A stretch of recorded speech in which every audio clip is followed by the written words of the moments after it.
The epicenter of President Trump's ongoing trade war with China, along with his 145% tariffs, is none other than America's busiest shipping hubs, the twin ports of Long Beach and Los Angeles.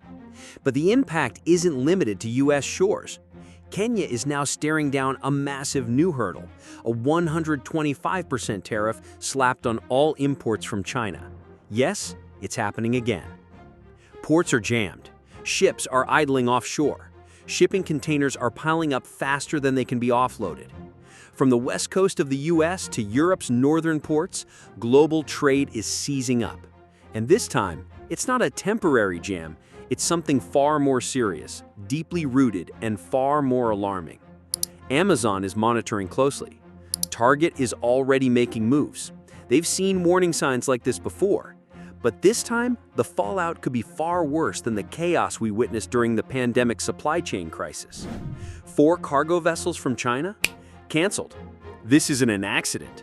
It's the slow-motion crash of misguided policies, labor strife, climate disruption, logistics failures, and geopolitical gambles.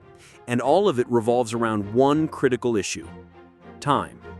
The global economy is still leaning on the same shaky supply chain to deliver everything from baby wipes to smart TVs. And that chain? It's fraying fast. In early 2025, U.S. ports were swamped with record cargo volumes, levels not seen since the artificial spikes before COVID-19. But this time, the surge wasn't triggered by a pandemic.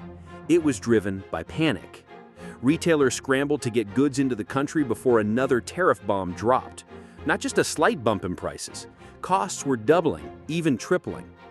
Under pressure from unions and manufacturers, the White House brought back sweeping tariffs on Chinese imports, reigniting penalties from the Trump era that had never truly gone away. Retailers saw the storm coming and rushed orders, pouring cargo into ports and rail yards still reeling from past backlogs. But the problem wasn't just volume. Labor unrest erupted at East and Gulf Coast ports just as shipments began pouring in. Meanwhile, a fresh wave of Chinese cargo ships was inbound for Los Angeles and Long Beach. Just the threat of a dockworker strike had major shippers scrambling to reroute freight. The West Coast, already stretched thin, was buckling, and suddenly ports like Savannah and Charleston on the East Coast found themselves in chaos.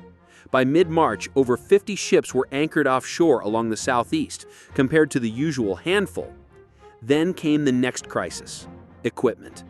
The containers that had rushed inland in the first quarter now sat empty, stranded with no trucks, no chassis, and no rail cars to get them back. Some inland hubs like Chicago, Dallas, and Memphis were so jammed they stopped accepting new freight altogether.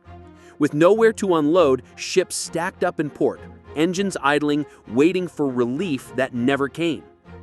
And for the few ships that did manage to unload, the chaos didn't stop there. A second wall was waiting: a labor shortage. Warehouses were packed to the brim, trucking was behind, and freight sat idle as costs skyrocketed. Businesses near the ports? They're feeling the pain. "It's frustrating," one worker said. "We've got leaders who don't even seem to realize what's happening." And just when it couldn't get worse, Mother Nature stepped in. The Panama Canal faced its driest season in more than half a century. Water levels dropped so low, traffic had to be cut by nearly 30%. Cargo ships bound for the U.S. East Coast?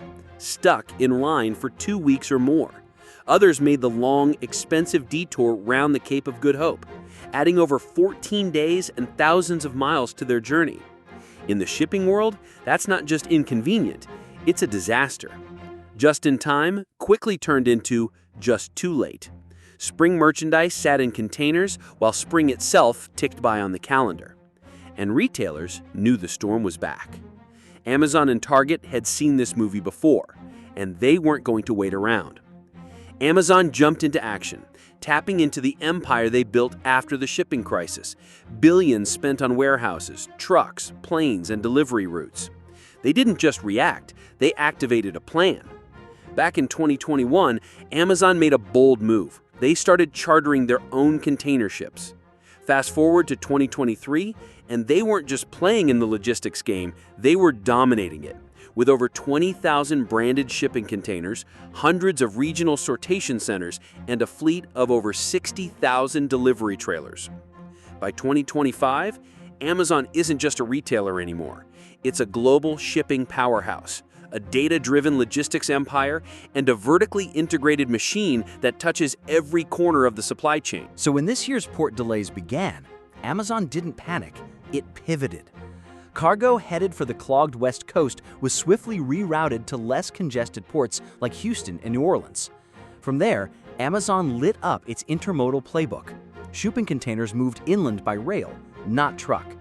Its fleet of nearly 90 aircraft took over mid-mile deliveries between fulfillment centers, racing inventory across the country. But even Amazon has limits. Warehouses can't stretch, schedules can't bend forever. When product arrivals get unpredictable, the whole supply chain begins to wobble. Take Prime Day 2025. It was stretched to 4 full days. Amazon said it was to maximize customer value. But behind the scenes, it was about easing pressure. Compressing millions of orders into a single day would have broken an already stressed fulfillment system. Third-party sellers, sensing trouble, flooded warehouses early with extra stock. Amazon hit the brakes fast, imposing capacity limits and urging sellers to hold back. Why? Because too much inventory in the wrong place at the wrong time could wreck what Amazon values most: speed. And in the Amazon world, if delivery speed falters, everything falters. Target's playbook in 2025 looks very different from 2022. Back then, the company made a costly mistake, stockpiling inventory in fear of supply chain shortages that never fully arrived. The result? Billions in unsold goods, aggressive markdowns, and a painful hit to profits. This time around, Target is playing smarter. They're still ordering early, but with much tighter reins. Inventory is being stored closer to major markets, forecasting tools have been revamped, and suppliers? Broadened. And that last move may be the most important of all, because this isn't just about logistics anymore. It's about adapting to a shifting global trade system. The roots of this crisis go back years to the Trump-era tariffs on China that began in 2018. Those measures shattered the old rules of globalization, forcing companies to rethink their reliance on a single source, Chinese manufacturing hubs funneling directly into U.S. ports. Some companies absorbed the costs. Others turned to new manufacturing bases in Vietnam, India, and Latin America. But one thing became clear: uncertainty was no longer temporary, it was the new normal. And in 2025, that uncertainty has only grown. A fresh round of tit-for-tat tariffs between the US and China caused shipping volumes to plunge in April, only to surge again in June when a temporary truce was announced. Retailers scrambled to get goods in before tariffs spiked again, flooding ports and stressing an already brittle system. Shipping rates climbed fast, not quite at the panic levels seen during the pandemic's peak, but high enough to squeeze smaller importers, especially those without the power to reroute cargo or charter their own fleets like Amazon and Target can. For many businesses, it's become a waiting game, but for the giants, it's a test of who can move fastest and smartest in a world that won't stop shifting. Some shipments are now arriving 3 to 4 weeks late, others canceled altogether.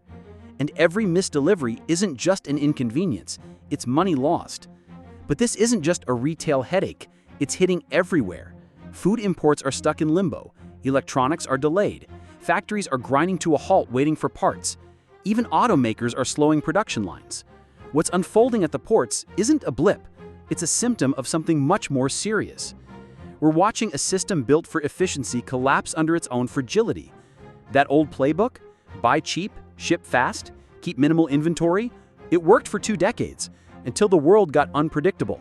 Now, that model can't survive political fights, climate shocks, and labor unrest. Yes, companies like Amazon and Target are weathering the storm.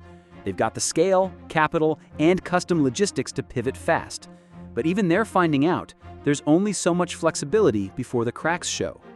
Because at this point, the question isn't if there will be delays, it's how much damage they'll cause. And for smaller businesses, the stakes are even higher. These delays don't just hurt, they threaten survival. If you're finding this breakdown helpful, tap like so more people understand what's really going on. And hit subscribe to stay ahead of every twist in this supply chain crisis.